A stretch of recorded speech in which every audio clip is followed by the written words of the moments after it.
మాఘమాసంలో వచ్చే కృష్ణ బహుళ చతుర్దశి నాడు ఈ మహాశివరాత్రి పర్వదినాన్ని ఎంతో భక్తి శ్రద్ధలతో దేశమంతటా ఎంతో వైభవంగా జరుపుతారు.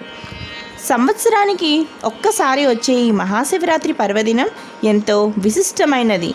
ఈ ఒక్కరోజు శివుణ్ణి పూజిస్తే చాలు జన్మలో చేసిన పాపాలన్నీ తొలగి పుణ్యం ప్రాప్తిస్తుంది.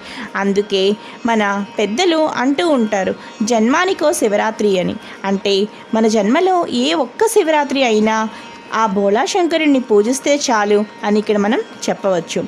ఈరోజు మనం మహాశివరాత్రి పూజా విధానాన్ని చాలా క్లియర్గా పూర్తి వివరాలతో ఈ వీడియోలో స్పష్టంగా తెలుసుకుందాం.